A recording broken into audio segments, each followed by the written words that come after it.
Hi everyone, a very good morning to all of you guys. Hope you guys are studying well. Exams are close by, and so what I am coming up with you guys, I'm coming up for you guys right now is I will be taking up short revision videos of the subject of direct tax CA Inter paper number 4. On a chapter wise basis, we will discuss the content. There will be quick revision videos, so we won't go into an in-depth discussion, but the idea is to help a student to revise the subject in a very quick, in a very crisp manner. All the notes that I am going to use in our lecture will be shared with you guys as a Google Drive link in the description of this video itself. So when you're viewing the video, you will require the notes, and the notes will be there available in the Google Drive link itself in this in the description of this video. Okay, chalo. So let's begin. It's a long task, many chapters to discuss at CA Inter. In this video, what I'm going to do is I'm going to discuss two chapters with you. First chapter is basic concepts, nothing much to discuss there. Rates of tax is something that is important to deal with, and then in sequence the second chapter, residential status of an assessee, scope of income, and that is something that comes up in your papers. Chalo, so let's begin. Basic concepts of income tax. Section 4 of the Income Tax Act tells you that income tax is a liability that every assessee will have to pay. You must be a person. And who is a person? There are 7 categories, 7 different type of persons. So basically, every taxpayer is divided into these 7 categories. You are talking about an individual, Hindu undivided family, company, partnership firm, association of person, body of individuals, they are always mentioned together, local authority, and artificial juridical person. This is a residuary category. Any person who is not covered in the first six categories will be covered in the 7th one. Basically, why do you need to remember this definition of person? For 2 reasons. Number 1, your tax rates differ depending on the type of person. The type of person changes, the rate of tax will change. Secondly, determining residential status, the process is different for different type of persons. So there are separate rules to determine the residential status of an individual, separate rules to determine residential status of a company, and so you must be aware what does a person mean. That the type of person changes, the tax rate, the residential status, everything changes. Theoretical definition, just need to keep it at the back of your mind that these are the 7 categories of person. For your examination purposes, you will find out that it is individual which is majorly asked in your question paper. Practical questions will be all based on individuals. Yes, there are some sections, some theory, some content that you will have to study for companies, for partnership firms, for HUF, but broadly speaking it's going to be individual. If you are a person, then income tax is payable. Income tax is payable on the amount of income that is earned in the previous year. So what do we mean by previous year? Previous year is defined in section 2 clause number 34, but then the accurate definition of previous year will be given by section 3. A year immediately preceding the assessment year. And what is the meaning of assessment year? Assessment year is a period of 12 months starting from 1st of April. For your December exams, the combination is previous year 2020-21, assessment year 2021-22. In your question paper, you will be asked a question: compute total income, compute salary income, compute PGBP for assessment year 21-22. The information given to you will be for the period 2021. Income will be earned between 1st April 2020 and 31st March 2021. This is called as your previous year. Previous year is the year in which you earn income. This is your income earning period. Assessment year is the year in which you are supposed to pay tax. Your liability to pay tax arises in the assessment year. Tax is supposed to be paid in the assessment year. For previous year 2021, assessment year 21-22, the budget applicable is Finance Act 2020. So all the amendments introduced as per Finance Act 2020 is what you have to study, and all the amendments that we will discuss in our revision lectures are also based on this budget only. Then the word used in section number 4 is income which is earned in the previous year. Now for income, what you have to understand is, in section 2, when the definition is given, you are given a list of incomes. If there arises a 2 or 3 mark type of theory question, then you may have to mention this.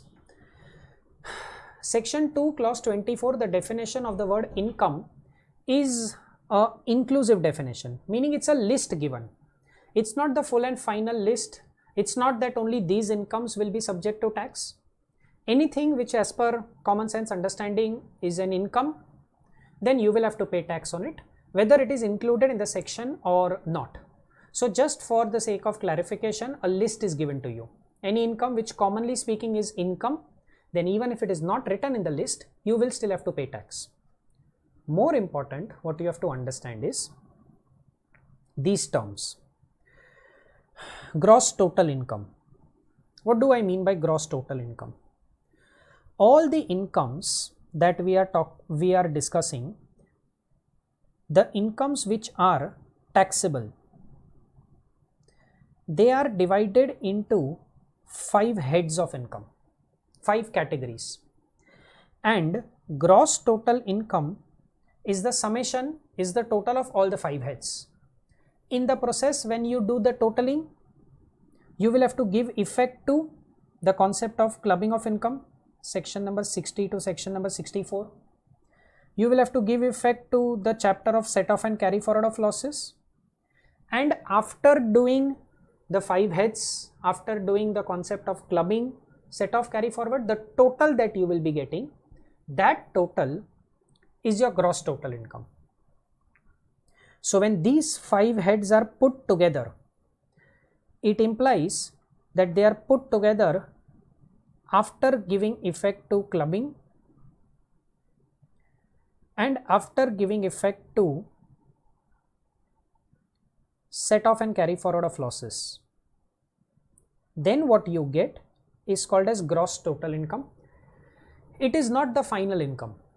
Gross total income is further reduced by the amount of deductions, very popularly called as chapter 6a. If you remember this, great. If you don't remember this, don't worry. You can just focus on the section numbers, that is also fine. Section number 80C to section 80U. These are the sections which give you all the deductions possible. Once you have computed your gross total income, you will take these deductions, and after the deductions, what remains, this is your amount of total income. On this total income, tax is payable. Tax is calculated on the amount of total income. So it is not the 5 heads on which tax is supposed to be paid. When you do the computation of 5 heads, you will give effect to clubbing, set off. You will then take your deductions under 80C to 80U.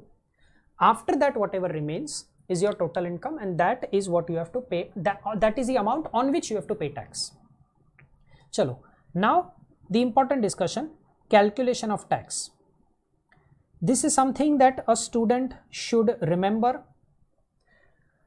Rates of tax, you have to remember them, and in the exams you will have to apply if the question is asking you. First person that we take up for discussion is individual. How does an individual calculate his tax? He calculates the tax as per slab rates. What are the slab rates?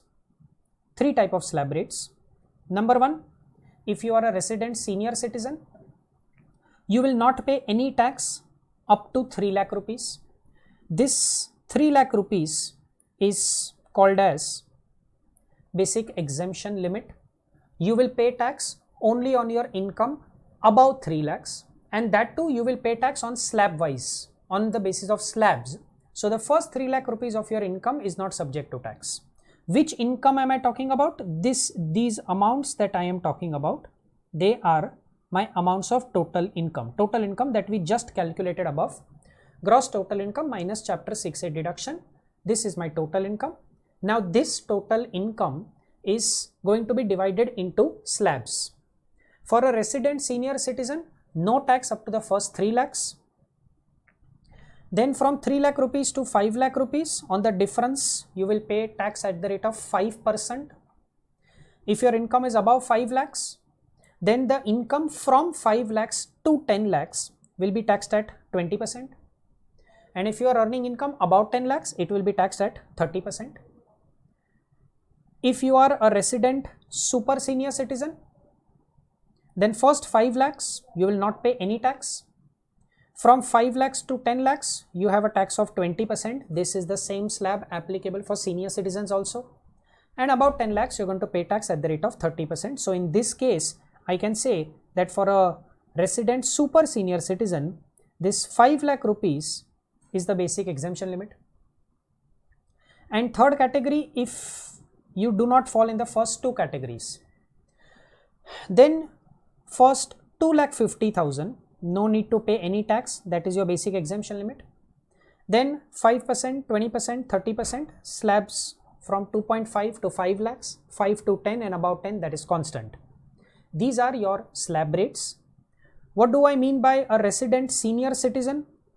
So by resident senior citizen means a resident individual. Remember, you must be a resident, only then the slab rate of 3 lakhs will apply.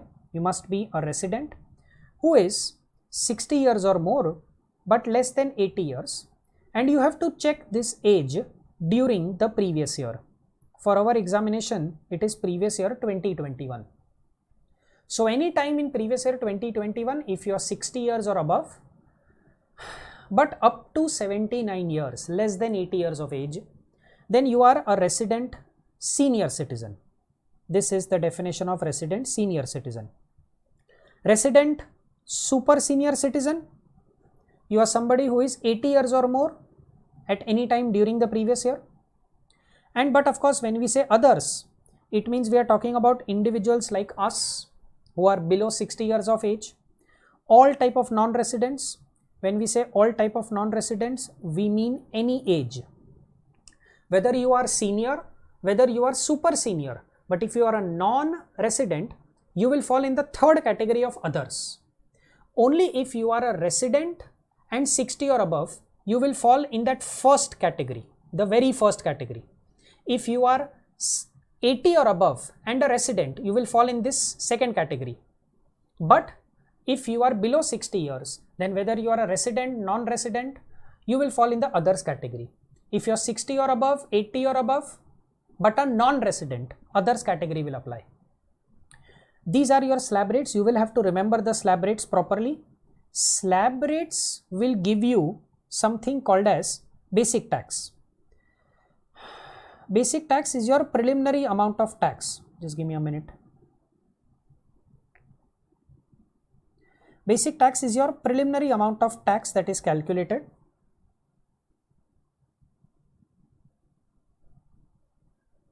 After basic tax, only for resident individuals, you have the concept of,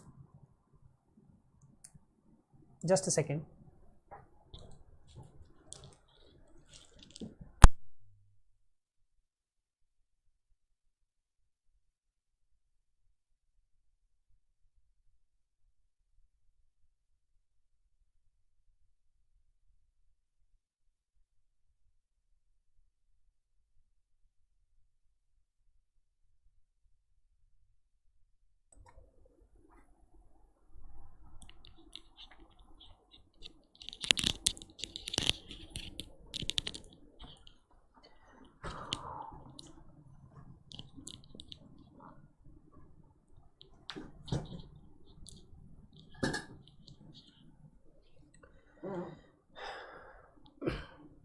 So as I was saying, for an individual, it is slab rates which will help us to determine the amount of basic tax. After basic tax, you have a concept of rebate. Rebate is allowed only if the individual is a resident and the total income should not exceed 5 lakh rupees. Then the maximum rebate available is 12,500. It's a type of a discount that you get. So you will reduce the rebate, and after reducing the rebate, whatever balance remains is the tax that you are supposed to pay. This is a concept applicable only to individuals, and only if you are a resident, then and only then this rebate is available, and of course your total income should be up to 5 lakh rupees. Basic tax minus rebate, add surcharge. A separate discussion to do for surcharge. We'll discuss surcharge after we discuss all the slab rates, all the tax rates. Individual ka surcharge has a very peculiar thing to discuss, so we'll discuss that towards the end. Health and education cess, it is something that everybody has to pay. Resident or non-resident, company, partnership firm, individual, everyone is supposed to pay health education cess. So basically, as an individual, I will calculate my income according to slab rate. I will calculate my tax according to slab rates. Reduce a rebate if I am a small taxpayer having an income up to 5 lakh rupees. Add surcharge if I am covered by the provisions of surcharge. And health education cess is something that is compulsory for everyone. For Hindu undivided family, the second person, artificial juridical person, AOP BOI, the slab rates are the same slab rates. So, but of course, this is slab rate applicable to others. Basic exemption limit being 2,50,000. They are not eligible for any rebate. Rebate is allowed only if you are an individual. Surcharge, the provisions are identical to what we study for individual. Health education cess will have to be paid at the rate of 4%. Coming to partnership firm, the easiest of all to remember as far as tax rates are concerned. Partnership firm and local authority, partnership firm will include a LLP also. Tax is to be paid at the rate of 30%. 30% is a flat rate of tax. Irrespective of the amount of income, you will have to pay tax at the rate of 30%. There is no concept of basic exemption limit for a partnership firm. No rebate. Surcharge provision is very simple. Surcharge will apply only if your total income exceeds 1 crore. If your total income exceeds 1 crore, then 12% of the amount of basic tax is your surcharge. No need to pay surcharge if the income is exactly equal to 1 crore or less than that. Health and education cess will apply at the rate of 4%. Domestic company. Domestic company, something important to remember. Current year's rate of tax will depend on the turnover of this domestic company 2 years ago.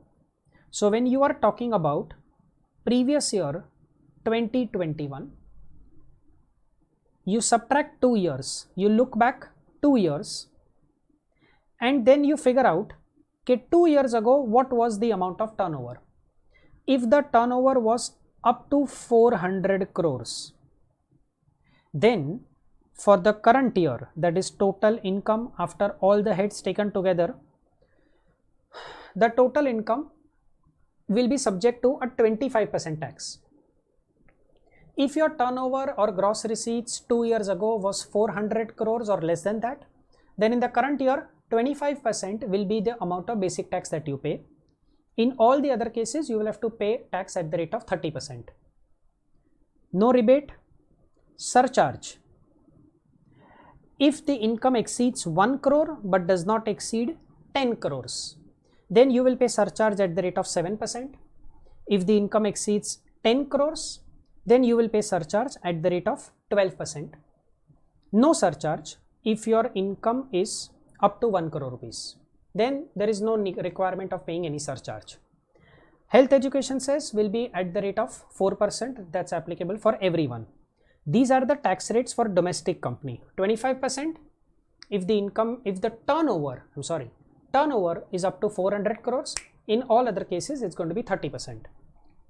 Foreign company, flat 40% is your tax rate. 40% of your total income is the amount of basic tax that you will pay. No rebate. Surcharge will apply. The criteria is the same criteria that is applicable to a domestic company, but the rates are different. No surcharge up to 1 crore. If your total income is greater than 1 crore but up to 10 crores, you will pay surcharge of 2%. Earlier it was 7% for a domestic company. For a foreign company it is 2%. If your total income exceeds 10 crores, then you will pay a surcharge of 5%. What was 12% for a domestic company is 5% for a foreign company. Health education cess will apply at the rate of 4%. So these are your tax rates. Now the discussion pending is surcharge. The discussion of surcharge is a bit odd. The reason being, you will have to figure out what is the breakup, what is the component of your total income. If your total income does not include short-term capital gain under section 111A, long-term capital gain under section 112A, and dividend income. Just to mention as a passing reference, 111A short-term capital gain, the tax rate is 15%. Long-term capital gain under section 112A, tax rate is 10%. You get an exemption of 1 lakh rupees. Dividend income is normal income and it is taxed at regular rates only. For an individual, regular rates will mean slab rates. If your total income does not include these three incomes, then your surcharge computation is very simple. No surcharge for an income up to 50 lakhs. If your income exceeds 50 lakhs but does not exceed 1 crore, you will pay a surcharge of 10%, 10% of the basic tax. If your total income exceeds 1 crore but does not exceed 2 crore, 15%. Total income exceeds 2 crores but does not exceed 5 crores, 25%. And if the total income exceeds 5 crores, 37%. All these are of course calculated on the amount of basic tax. So surcharge will be calculated in a very simple manner: 10, 15, 25, 37. Greater than 50 lakhs, greater than 1 crore, greater than 2 crore, greater than 5 crores. 10, 15, 25, 37%. This is if your total income does not include those three incomes. But if your total income includes one of those three incomes or all three incomes or any two of those three incomes, if your total income includes short-term capital gain under 111A, long-term capital gain under 112A, dividend income, then the moment your total income goes above 2 crores, surcharge calculation differs. Initial formula is the same: 0 surcharge up to 50 lakhs, greater than 50 lakhs but up to 1 crore, 10%, greater than 1 crore but up to 2 crores, 15%.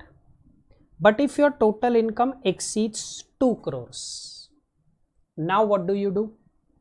Now if your total income exceeds 2 crores, you will separate out those three incomes. Segregate them, separate them out.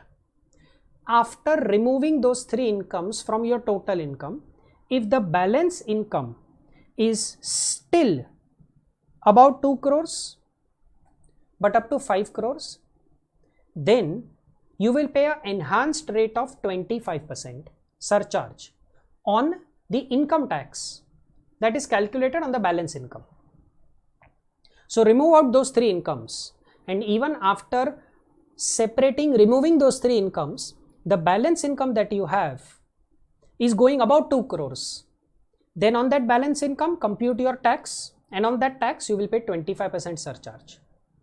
If the balance income exceeds 5 crores, then you will pay an enhanced rate of 37% on the income tax amount, which is computed on that balance income. For these three incomes, there is a fixed surcharge of 15%.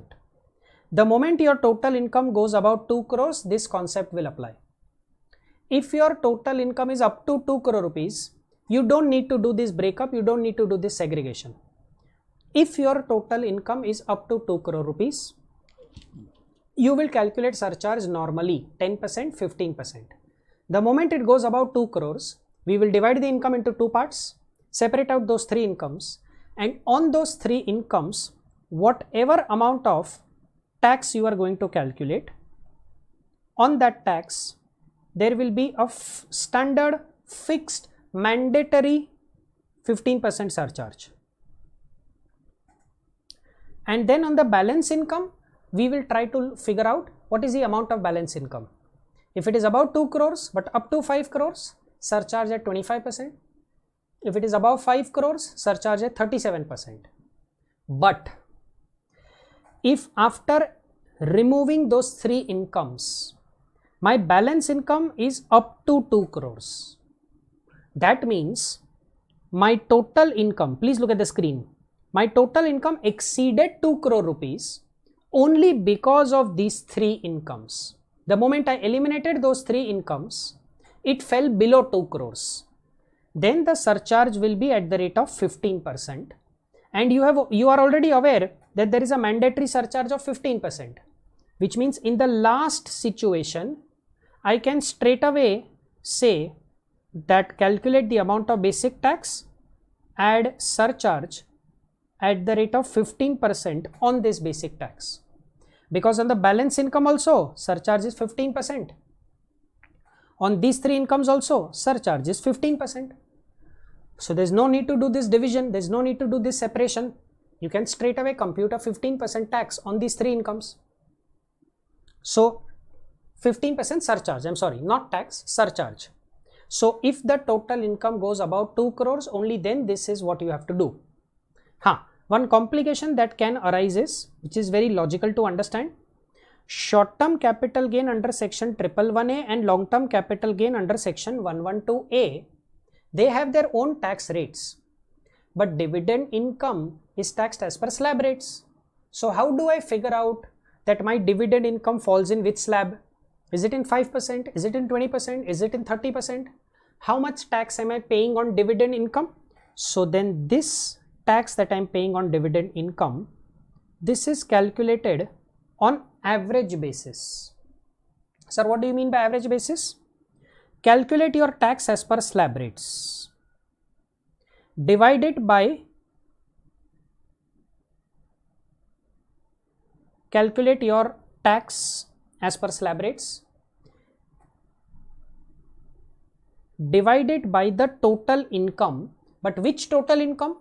That total income on which slab rates apply. So casual winnings you will not include in this total income. Short term under 111A, long term under 112A, they are not taxed as per slab rates. They are taxed as per a special tax rate applicable for them. So that those incomes you will not include in these total incomes. In simple terms, you may understand that what all things will I include in this total income. This total income I will definitely include salary income. This total income I will include my house property income. I will include PGBP income. I will include income from other sources which do not have a special tax rate. I will include short-term capital gain other than the one covered by 111A. All those on which slab rate wala tax is payable, I will take that in my denominator. Calculate the tax according to slab rates divided by total income. That will give you an average rate expressed in a percentage. Multiply that by the amount of dividend income. This will give you the tax on dividend, and on that tax you will pay a surcharge of 15%. This whole exercise has to be done if the total income exceeds 2 crores and your total income includes any one of these three incomes. Up to 2 crore rupees, your surcharge calculation is pretty simple. You don't have to do any division, any breakup. It is only when the total income exceeds 2 crores and your total income comprises of any one of these three things, then this breakup, this division will have to be done. So these are the rates of tax, surcharge, health education cess. You will have to remember it. This last concept of surcharge that we have studied is only applicable for individual, HUF, AOP, BOI, artificial juridical person, only for them. Partnership firm, domestic company, foreign company, there is no need to do any division, anything of that sort. Straight away check the total income, apply the amount of surcharge percentage, and that's it. Calculate the surcharge amount. So this brings us to the end of our first chapter, basic concepts. Main important thing to discuss are rates of tax. In the next video, I will be talking about residential status, scope of income, something that comes up in your paper as a dedicated question of about 7 to 8 marks. So we'll revise that in our next session. Chalo, see you guys. Happy studying. Bye-bye.